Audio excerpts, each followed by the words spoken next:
आपण अत्यंत महत्त्वपूर्ण अपडेट पाहतो. हा व्हिडिओ आपण शेवटपर्यंत पाहा. शाळेतील विद्यार्थ्यांसाठी PAT संकलित मूल्यमापन चाचणी ह्या महिन्यात राज्यभर आयोजन 11 मार्च 2026. नमस्कार मित्रांनो, चॅनलमध्ये आपले सर्व स्वागत आहे. तत्पूर्वी आपण नवीन असाल चॅनलला आता सबस्क्राईब करा, समोरील बेल आयकॉनला क्लिक करा.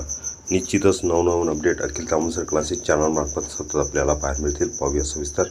आपण समोर परिपत्रक सुद्धा पाहणार आहोत. हा व्हिडिओ आपण शेवटपर्यंत पाहा. राज्य शैक्षणिक संशोधन प्रशिक्षण परिषद SCERT महाराष्ट्र पुणे यांच्या वतीने सन 2025 या शैक्षणिक वर्षासाठी येत्या 2री ते 8वीच्या विद्यार्थ्यांसाठी संकलित मूल्यमापन चाचणी 2 PAT घेण्याचे निर्देश देण्यात आले आहेत. ही चाचणी 11, 15 व 22 एप्रिल 2026 या कालावधीत राज्यातील सर्व शासकीय स्थानिक स्वराज्य संस्थांच्या तसेच खाजगी अनुदानित शाळांमध्ये आयोजित करण्यात येणार आहे. ही चाचणी समग्र शिक्षा प्रकल्पांतर्गत नियतकालिक मूल्यमापन पिरियोडिक असेसमेंट टेस्ट अंतर्गत घेतली जात असून विद्यार्थ्यांच्या अध्ययन निष्पत्तीचे मूल्यमापन करणे आणि अध्ययन प्रक्रियेत आवश्यक सुधारणा करणे हा ह्या उपक्रमाचा मुख्य उद्देश आहे. 3 विषयाची परीक्षा. सदर चाचणीमध्ये विद्यार्थ्यांची प्रथम भाषा गणित आणि तृतीय भाषा इंग्रजी या विषयाची परीक्षा होणार आहे.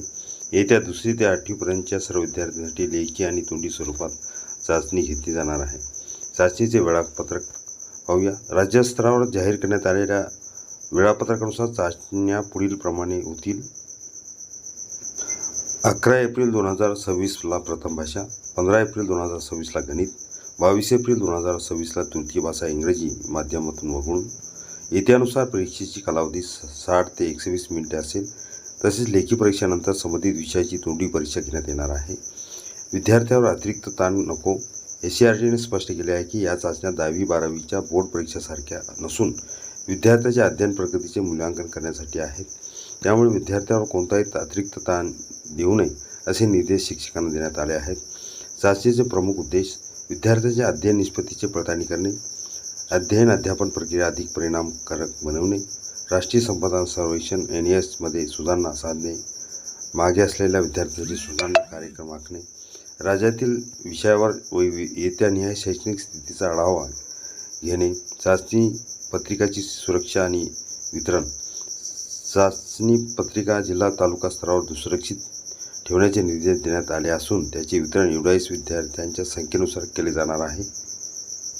चाचणी परिपत्रकांचे फोटो काढणे, सोशल मीडियावर प्रसारित करणे किंवा कोणताही गैरप्रकार आढळल्यास संबंधितांवर कायदेशीर कारवाई करण्यात येणार असल्याचे नमूद करण्यात आले आहे.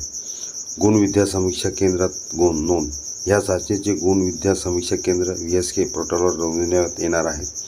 विद्यार्थ्यांना मिळालेल्या गुणाच्या आधारे पुढील शैक्षणिक वर्षासाठी आवश्यक सुधारात्मक शैक्षणिक कृती आराखडा तयार करण्यास शिक्षकांना मदत होणार आहे. राज्यातील सर्व शिक्षणाधिकारी, गट शिक्षण अधिकारी, तालुका समन्वयक व शाळा प्रशासनाने ह्या चाचणीचे नियोजन करून वेळापत्रकानुसार अंमलबजावणी करावी असे निर्देश SCERT कडून देण्यात आले आहेत. हा व्हिडिओ उपयोगी वाटला असेल तर लाईक, शेअर आणि अखिल तामसर क्लासेस चॅनल लगेच सबस्क्राईब करा. परिपत्रक पाहूया. महाराष्ट्र शासन शालेय शिक्षण क्रीडा विभागाचे महत्त्वपूर्ण परिपत्रक. ह्या परिपत्रकाच्या थोडक्यात आपण स्पष्टीकरण बघितलेलं आहे. हे पूर्ण परिपत्रक अखिल तामसर क्लासेसच्या डिस्क्रिप्शन बॉक्समध्ये लिंक तिथून डाउनलोड करू शकतो.